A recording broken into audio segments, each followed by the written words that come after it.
Unexpected things happen in life. Rain, for example, is a good thing.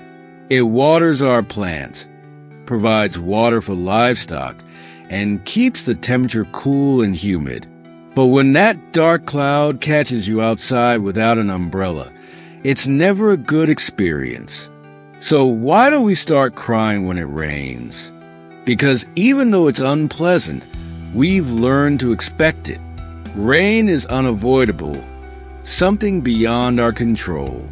And though it might suck, the rain always passes and the sun comes out again. In the same way, Stoicism teaches us to expect that bad things will happen, picture the worst outcome, and be content knowing that it could happen. One of the Stoic practices, known as voluntary discomfort, is meant to increase feelings of gratitude. It involves intentionally putting yourself in uncomfortable situations, sleeping on the floor, taking cold showers instead of hot ones, eating only potatoes for a few days. This helps you realize that no matter how tough things get, you'll survive and potentially thrive if your mindset is right. By putting yourself through small struggles, you're mentally preparing for larger ones.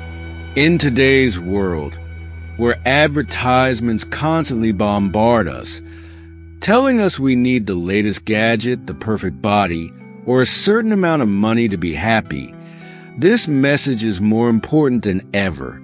We grow up learning things from home, school, and the world around us, but these sources often teach us in conflicting ways. Do we need to internalize all this knowledge? If we do, we might unknowingly set unrealistic expectations for ourselves, leading to disappointment and dissatisfaction. Instead, we should focus on improving ourselves for our own sake. Do things because they fulfill you, not because of external validation or hopes. Attaching your happiness to outside factors almost always leads to disappointment. Many of us try to fill the emptiness we feel with material things.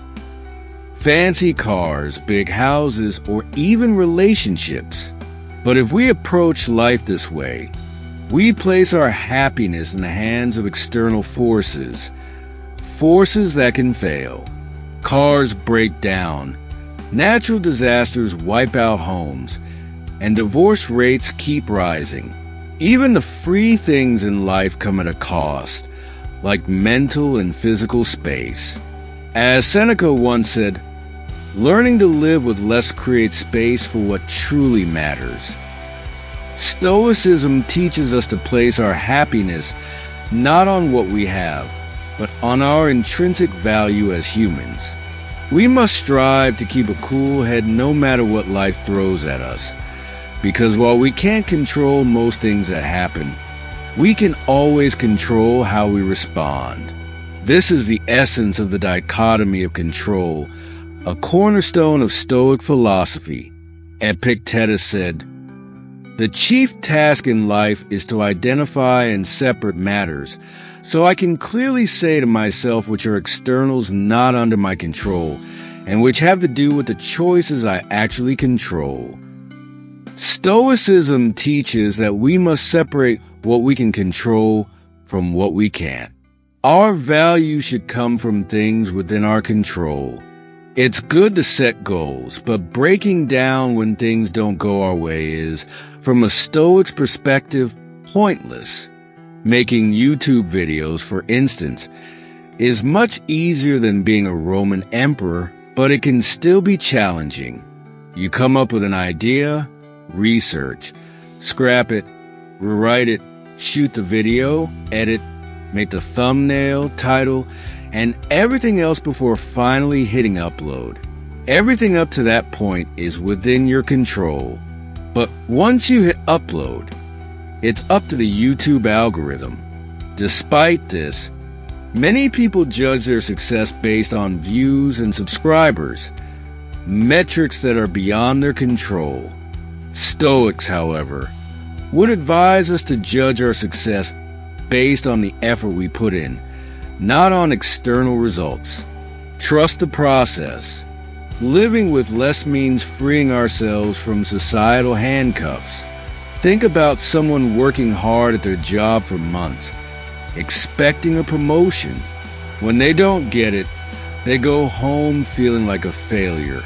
But they may not realize that the boss had a bad day, or maybe someone else was more qualified, or the company couldn't afford it. Instead of focusing on things beyond their control, they should value the quality of the work they produced.